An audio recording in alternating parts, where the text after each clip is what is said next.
દોસ્તો આજે તારીખ છે 6 ફેબ્રુઆરી 2026 અને આજે એક બહુ જ મોટી ફિલ્મ રિલીઝ થઈ છે એકચ્યુઅલી જેનું નામ છે લગન લાગી રે.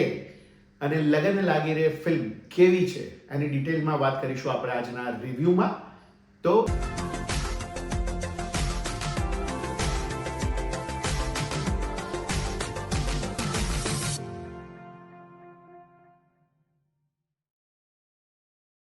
નમસ્કાર દોસ્તો, હું છું ગર્વથી ગુજરાતી વિપુલ અને તમે પણ ગર્વથી કહો હું ગુજરાતી. સૌથી પહેલા તો દોસ્તો, અગર તમે મારી આ ચેનલને હજુ સુધી પણ સબસ્ક્રાઇબ ના કરી હોય તો જલ્દીથી એને સબસ્ક્રાઇબ કરી લો. મારી આ ચેનલ ઉપર આપણે હંમેશા ગુજરાતી ફિલ્મોના રિવ્યૂ કરતા હોઈએ છીએ, કલાકારોની વાતો કરતા હોઈએ છીએ અને બીજી બધી પણ ઘણી બધી ગુજરાતી સિનેમા નાટકને લગતી વાતો કરતા હોઈએ છીએ. તો તમને મારા રિવ્યૂ ગમતા હોય, તટસ્થ રિવ્યૂ ગમતા હોય તો ચોક્કસપણે મારી આ ચેનલને જલ્દીથી સબસ્ક્રાઇબ કરી લો. હવે વાત કરીએ ફિલ્મ લગન લાગી રે. ફિલ્મ 2026માં રિલીઝ થઈ છે ફેબ્રુઆરીની 6 તારીખે. સૌથી પહેલા વાત કરીએ ફિલ્મના સ્ટોરી, સ્ક્રીન પ્લે અને ડાયલોગની. તો એ છે મિતાઈ શુક્લ અને નેહલ બક્ષી.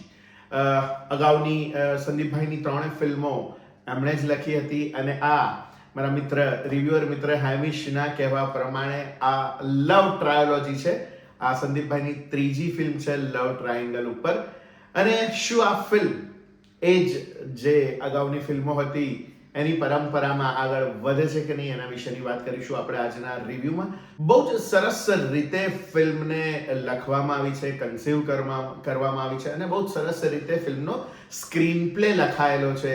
અને 2 કલાક અને 45-46 મિનિટની આ ફિલ્મ છે અને ફિલ્મ ધીમી ગતિએ પણ સરસ રીતે આગળ વધે છે. ફિલ્મની વાર્તા લવ ટ્રાયેંગલ છે. ફિલ્મના ડિરેક્ટરને કોઈ જ ઉતાવળ નથી વાર્તા કહેવાની, પણ સરસ રીતે ફિલ્મની વાર્તાને આગળ વધારવામાં માને છે. એ ડિરેક્ટર સંદીપ પટેલનો ટ્રેડમાર્ક રહેલો છે અને આમાં પણ એ ચોખ્ખું દેખાય છે કે ફિલ્મ સરસ રીતે આગળ વધી રહી છે, ગ્રેજ્યુઅલી આગળ વધી રહી છે, એનો ગ્રાફ સતત ને સતત ઉપર જઈ રહ્યો છે. એવી રીતે આ ફિલ્મ સુંદર રીતે આગળ વધે છે. ફિલ્મની સિનેમેટોગ્રાફી તપન વ્યાસની છે અને બહુ જ સુંદર સિનેમેટોગ્રાફી છે. કેટલાક ડ્રોન શોટ્સ તો એટલા મુગ્ધ કરે એવા છે અને ઓલ ઓવર ફિલ્મ આખીએ એટલી સુંદર રીતે શૂટ કરવામાં આવી છે કે જોવાની બહુ જ મજા પડે છે. તમને એક સિનેમેટિક એક્સપિરિયન્સ મળે એવા પ્રકારની આ ફિલ્મ છે. ફિલ્મના ગીતો, ફિલ્મમાં 2 ગીતો છે, આઈ થોટ 2 કે 3 ગીતો છે. તો એ 3 એવરેજ કક્ષાના કહી શકાય એવા ગીતો છે. નિંદરડી સોંગ બહુ જ સરસ છે અને આ સોંગ સાંભળતા દરેક લોકોને આંખમાં આંસુ આવી જ જશે, આ નક્કી છે. ફિલ્મમાં મ્યુઝિક, બેકગ્રાઉન્ડ મ્યુઝિકની વાત કરીએ તો બહુ જ સરસ મજાનું બેકગ્રાઉન્ડ મ્યુઝિક પણ બહુ જ સુંદર છે, ફિલ્મની વાર્તાને અનુરૂપ છે અને સરસ રીતે ફિલ્મને આગળ વધારે છે. ફિલ્મનું જોનર છે રોમકોમ, રોમેન્ટિક કોમેડી ફિલ્મનું જોનર છે અને ફિલ્મ એવી જ રોમેન્ટિક કોમેડી છે. ફિલ્મ તમને સતત ને સતત હસતા રાખે છે. હળવી ક્ષણોથી તમને વાર્તા કહેવામાં આવે છે અને ગુજરાતી ફિલ્મોમાં આ વાત બહુ જ અનિવાર્ય છે કે ફિલ્મનો મૂડ હળવો હોવો જોઈએ, લોકો ફિલ્મને હસતા હસતા માણતા હોવા જોઈએ. તમારે જે પણ કોઈ વાત કહેવી છે એ તમારે હસતા હસાવતા કહેવાની છે અને સંદીપભાઈએ અહીંયા બહુ જ સરસ રીતે એ વસ્તુને આત્મસાત કરી લીધી છે એવું કહીશ કે સરસ રીતે વાર્તા, એમનું સ્ટોરી ટેલિંગ એ જ પ્રકારનું હોય છે હંમેશા અને એવી જ રીતે વાર્તાને આગળ વધારે છે. ફિલ્મના કલાકારોની વાત કરીએ તો ઘણા બધા કલાકારો છે, ઘણા બધા. કોઈક નામ શરત ચૂકથી રહી જાય તો માફ કરજો દોસ્તો, પણ મુખ્ય 3 કલાકારો છે, મલ્હાર ઠાકર, આરોહી પટેલ અને તત્સત મુનશી. આ 3 કલાકારોના ખભા ઉપર આખી ફિલ્મ છે અને ફિલ્મ સરસ રીતે આ 3 લીડ એક્ટરોએ પોતાના ખભે ઉચકી લીધી છે અને બહુ જ સુંદર પરફોર્મન્સ કર્યું છે આ 3 લીડ એક્ટરોએ. સાથે સાથે એક નવી એક્ટ્રેસ છે વેદિકા કૌલ વ્યાસ. એમણે પણ બહુ સુંદર અભિનય કર્યો છે, સુંદર લાગે છે, મોડલ લાગે છે અને બહુ સરસ એમણે પણ એમના પાત્રને બહુ જ પરફેક્ટલી ન્યાય આપ્યો છે. લવ ટ્રાયેંગલનો એક 4થો ખૂણો બન્યા છે અને બહુ સરસ રીતે વાર્તા આગળ વધે છે અને એમણે પણ બહુ સરસ અભિનય કર્યો છે. સહાયક કલાકારોની વાત કરીએ તો બહુ જ બધા કલાકારો છે સહાયક ભૂમિકાઓમાં. કદાચ કોઈ એકાદ નામ રહી પણ જઈ શકે છે, માફ કરજો મિત્રો.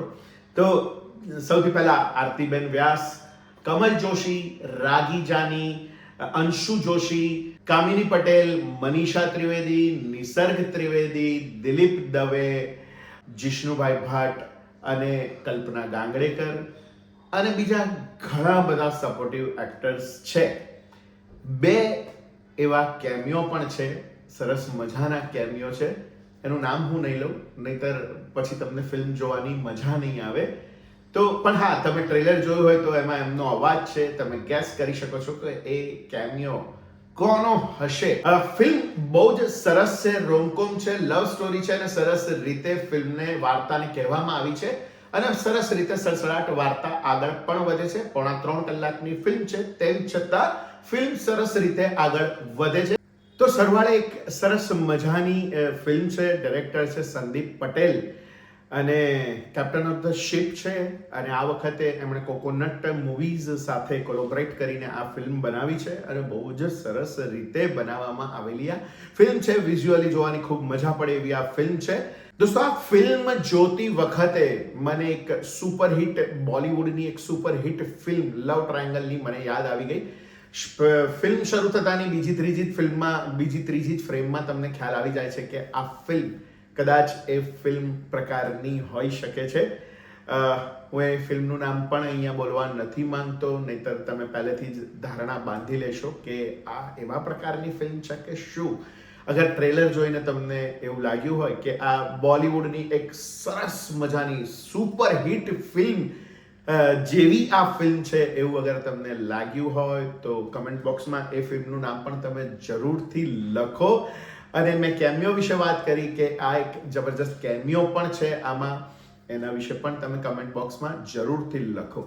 ફિલ્મ જોતી વખતે મને સતત એવું થતું હતું કે આ ફિલ્મ એક લવ સ્ટોરી તો છે જ છે, સાથે સાથે ફિલ્મ યશ ચોપરાની જેમ કહેવાતી આ વાર્તા છે.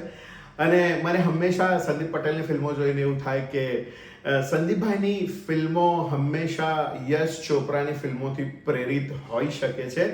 કદાચ ચાંદની એમની ફેવરિટ ફિલ્મ હોઈ શકે છે અને હંમેશા એમની લવ સ્ટોરી પડદા ઉપર લાવવાની જે રીત છે એ મને હંમેશા યશ ચોપરાની યાદ અપાવે છે. ફિલ્મનું સૌથી વધારે જો મજા આવી હોય તો દરેક કલાકારોના અભિનયની, ખાસ કરીને મલ્હારની. મલ્હારે એનું કોમિક ટાઈમિંગ અહીંયા જાળવી રાખ્યું છે અને સરસ રીતે એ કોમેડી પણ પીરસે છે. ઘણા બધા લોકોને એવો પ્રશ્ન થાય છે કે મલ્હાર એકનું એક કેમ કરે છે, ત્યારે મને હંમેશા સિદ્ધાર્થભાઈની એ વાત યાદ આવી જાય છે, સિદ્ધાર્થ રાંદેરિયાની એ વાત યાદ આવી જાય છે કે કેટલીક વખત પ્રેક્ષકો જે ઈચ્છતા હોય એ જ આપણે કરવું પડે છે અને મલ્હાર પણ એ જ આ જ જોનરમાં વધારે શૂટ થાય છે. ક્યારેક અખતરાવ કર્યા હોય છે તો લોકોને પસંદ નથી પડ્યું હતું, એવી પણ ઘણી ફિલ્મો છે મલ્હારની.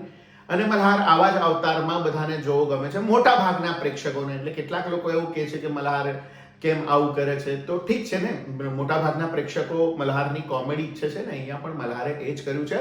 સો બધા જ કલાકારોનો અભિનય મેં કહું એમ બહુ જ સુંદર છે. ફિલ્મમાં જો કંઈ ખૂટ્યું હોય તો એ છે ફિલ્મનું સંગીત. અગાઉની 2 ફિલ્મોના પ્રમાણમાં ફિલ્મનું સંગીત અહીંયા ક્યાંક ઓછું પડે છે. સંગીત ઇટ મીન્સ ગીતો આપણને એટલા મેલોડિયસ સોંગ જે લવની ભવાઈ આખું આલ્બમ જેટલું સુંદર હતું, આજે પણ આપણે એને સાંભળતા ધરાતા નથી. એ અહીંયા આગળ મિસિંગ છે. ફિલ્મના સરસ મજાના ગીતો અહીંયા મિસિંગ છે. તો દોસ્તો, સરવાળે એક સુંદર મજાની ફિલ્મ છે, જોવાની મજા પડે એવી ફિલ્મ છે, ફીલ ગુડ આપતી આ ફિલ્મ છે. કેટલીક જગ્યાએ તમને ખડખડાટ હસાવે છે.